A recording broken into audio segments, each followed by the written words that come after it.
Hi ಸ್ನೇಹಿತರೆ, ಒಬ್ಬ ಮಹಾನ್ ತತ್ವಜ್ಞಾನಿ, ಒಬ್ಬ ಸಮಾಜ ಸುಧಾರಕ, ಸಮಾನತೆಯ ಸಂದೇಶವನ್ನು ಜಗತ್ತಿಗೆ ಸಾರಿದ ಮಹಾನ್ ವ್ಯಕ್ತಿ. ಅವರು ಯಾರು ಗೊತ್ತಾ? ಅವರು ಬಸವಣ್ಣನವರು.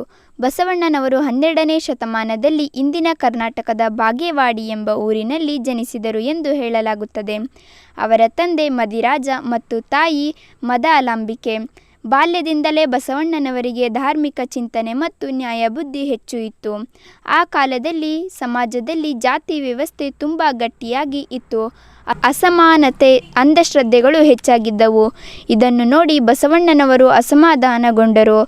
ಅವರು ಸಮಾನತೆಯ ಸಮಾಜ ನಿರ್ಮಾಣ ಮಾಡಲು ಸಂಕಲ್ಪ ಮಾಡಿದರು. ಬಸವಣ್ಣನವರು ನಂತರ ಕಲ್ಯಾಣ ನಗರಕ್ಕೆ ಹೋಗಿ ಅಲ್ಲಿ ಅರಸನಾದ ಬಿಜ್ಜಳನ ಅರಮನೆಯಲ್ಲಿ ಕೆಲಸ ಮಾಡಿದರು. ತಮ್ಮ ಪ್ರತಿಭೆಯಿಂದ ಅವರು ರಾಜ್ಯದ ಪ್ರಮುಖ ಹುದ್ದೆಗೆ ಏರಿದರು. ಆದರೆ ಅಧಿಕಾರಕ್ಕಿಂತ ಸಮಾಜ ಸೇವೆಯೇ ಅವರಿಗೆ ಮುಖ್ಯವಾಗಿತ್ತು. ಅವರು ಕಾಯಕವೇ ಕೈಲಾಸ ಎಂಬ ಮಹತ್ವದ ತತ್ವವನ್ನು ಸಾರಿದರು. ಅಂದರೆ ದುಡಿಮೆ ದೇವರ ಸೇವೆಯಂತೆ ಎಂಬ ಅರ್ಥ. ಎಲ್ಲರೂ ದುಡಿಯಬೇಕು, ಪ್ರಾಮಾಣಿಕವಾಗಿ ಬದುಕಬೇಕು ಎಂಬ ಸಂದೇಶವನ್ನು ಅವರು ನೀಡಿದರು. ಬಸವಣ್ಣನವರು ಅನುಭವ ಮಂಟಪವನ್ನು ಸ್ಥಾಪಿಸಿದರು. ಇದು ವಿಶ್ವದ ಮೊದಲ ಜನತಾಂತ್ರಿಕ ಸಭೆ ಎಂದು ಪರಿಗಣಿಸಲಾಗುತ್ತದೆ.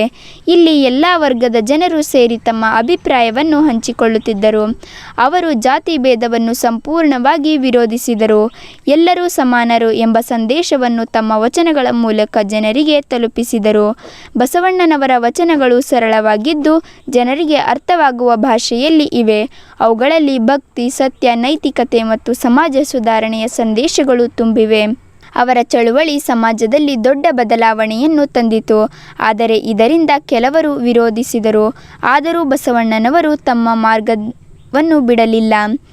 ಅಂತಿಮವಾಗಿ ಬಸವಣ್ಣನವರು ತಮ್ಮ ಜೀವನವನ್ನು ಸಮಾಜ ಸೇವೆಗೆ ಅರ್ಪಿಸಿದರು.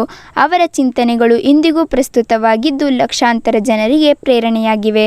ಈ ವಿಡಿಯೋ ನಿಮಗೆ ಇಷ್ಟವಾಗಿದ್ದಲ್ಲಿ ಸಬ್ಸ್ಕ್ರೈಬ್ ಮಾಡಿ.